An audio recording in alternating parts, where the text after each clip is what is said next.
Hey everyone, welcome back to Speak English with Mishu.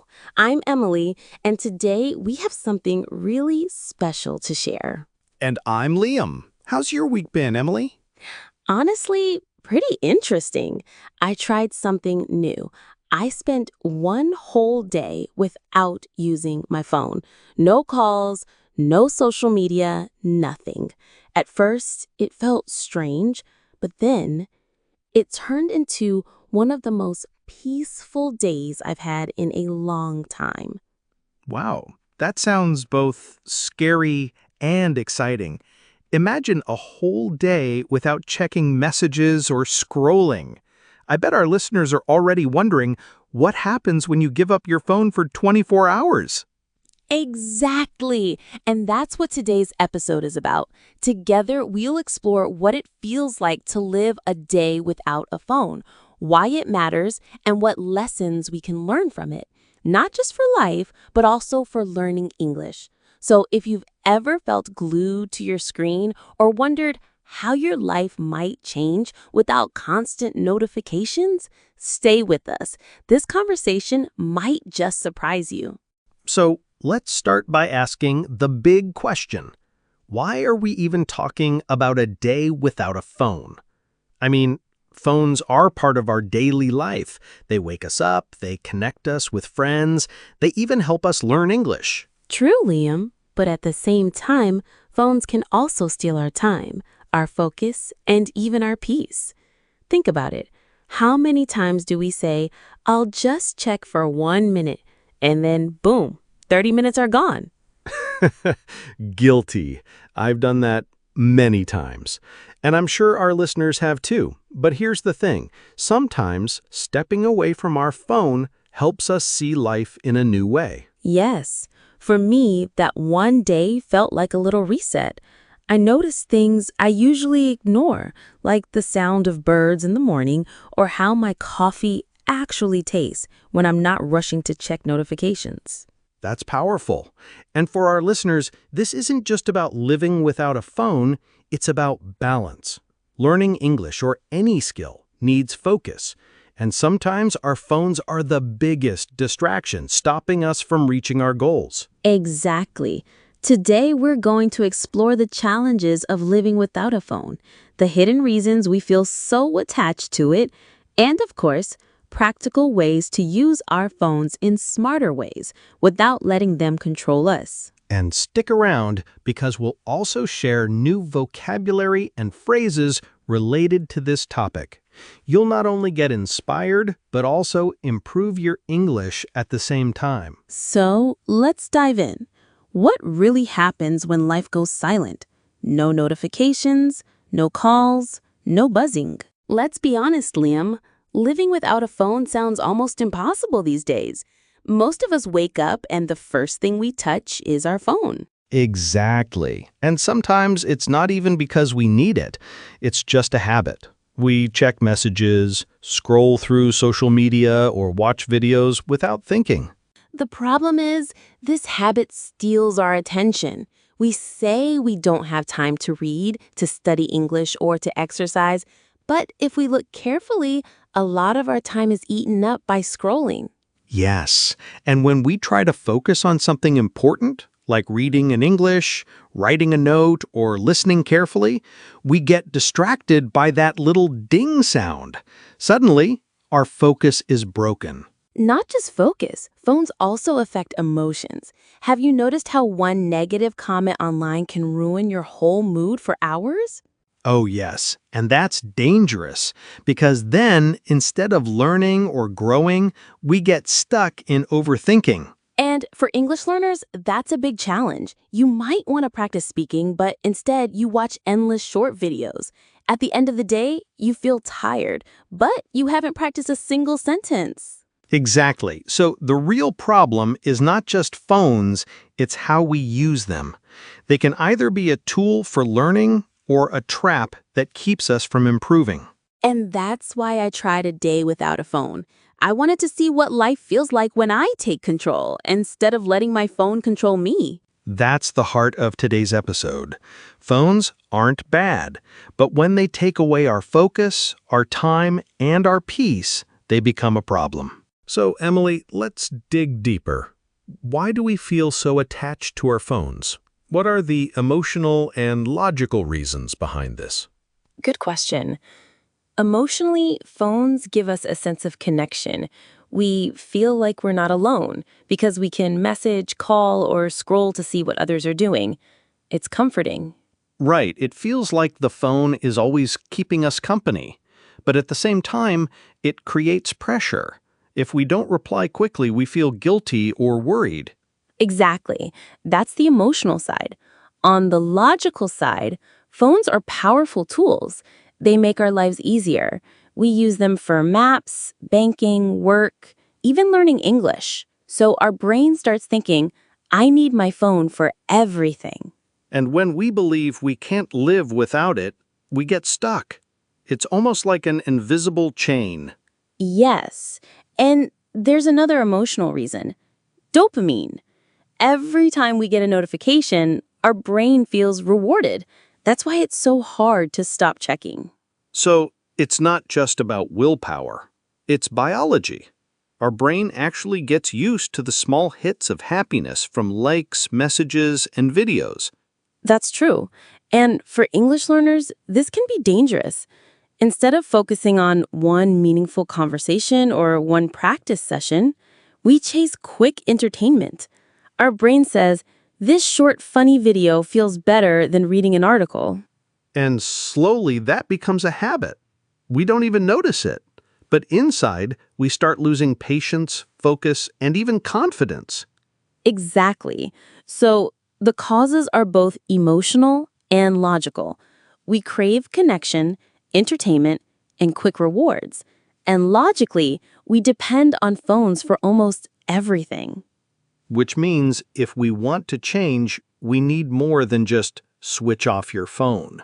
We need real strategies that work with our emotions and our habits. So let's talk about the first solution. If phones distract us so much, how can we take back control? For me, the first step was simple. Create phone-free moments. Phone-free moments? That sounds interesting. How did you do that? I started small. For example, I decided no phone during breakfast. Usually I would eat while scrolling, but without my phone, I tasted my food. I felt calmer, and my day started better. That's powerful.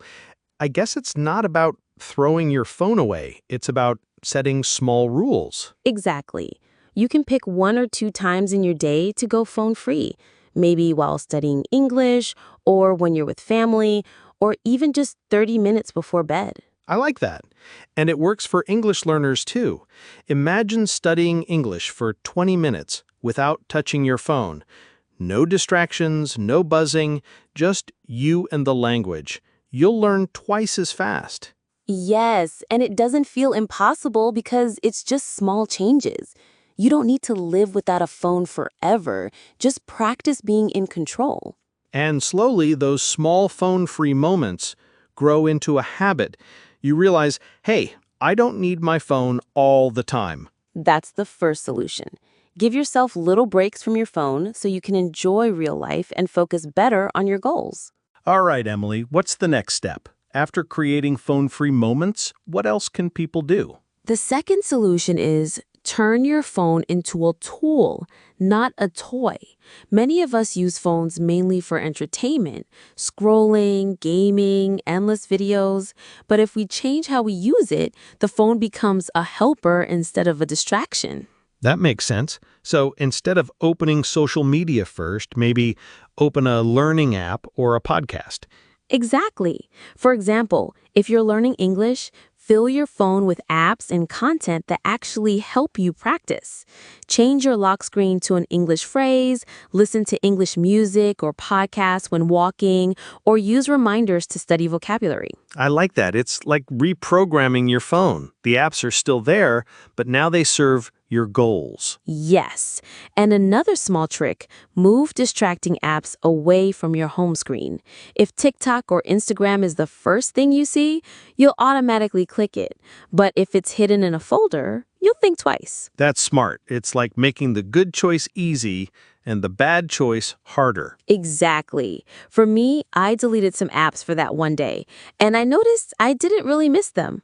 It felt lighter, like my brain had more space. And for learners, this is huge because if your phone becomes your language partner instead of your biggest distraction, your progress will skyrocket. Yes, that's the second solution. Use your phone as a tool for growth, not just a toy for passing time. Now, here's the third solution, and it really changed the way I see my time.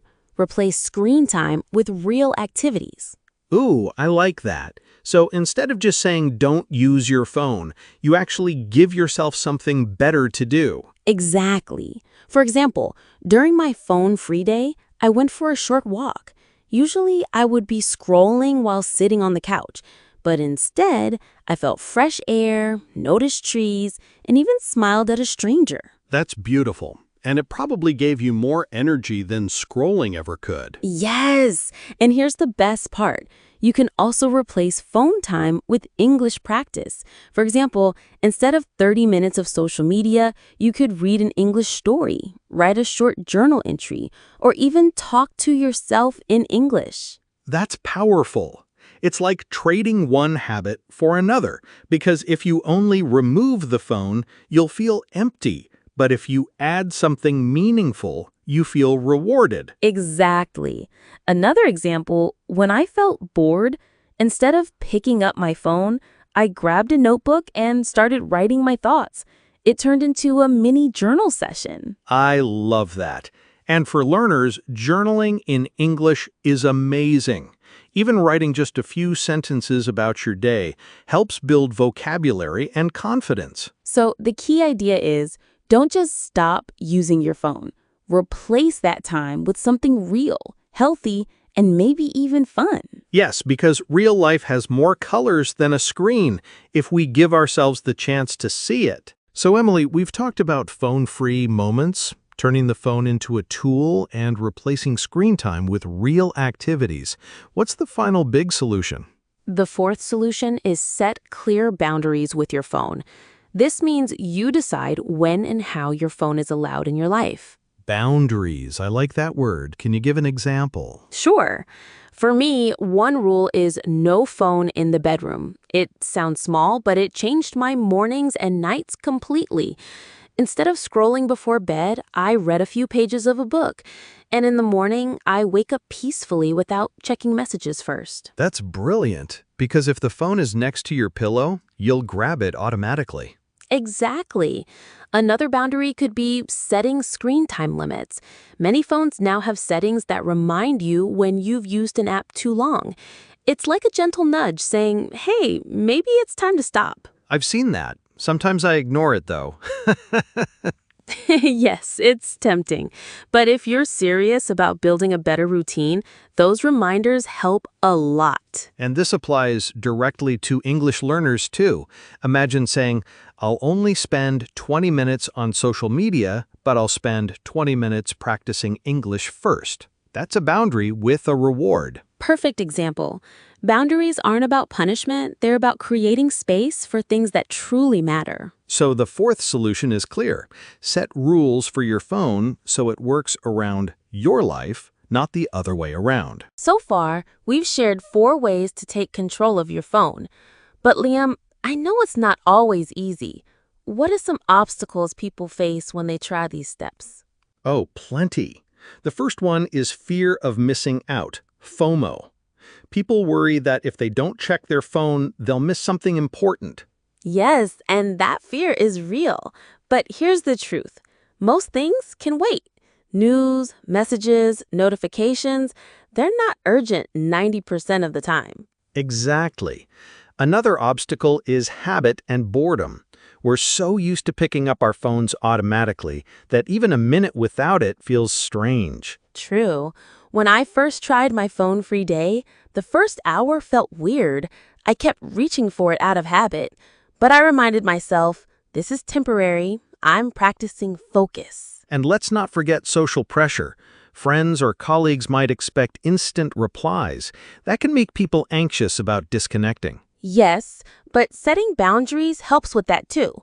You can politely let others know, I'm taking a little break from my phone. I'll reply later.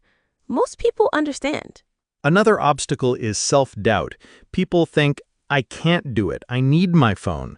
But small steps prove otherwise. Even 1 hour without a phone shows you can manage. Exactly. Overcoming obstacles is about patience and practice. Your brain needs time to adjust. Every small victory builds confidence. And for English learners, this is golden. Overcoming phone distractions creates more time and focus for practice, which means faster progress. So remember, obstacles are normal, but they're also temporary.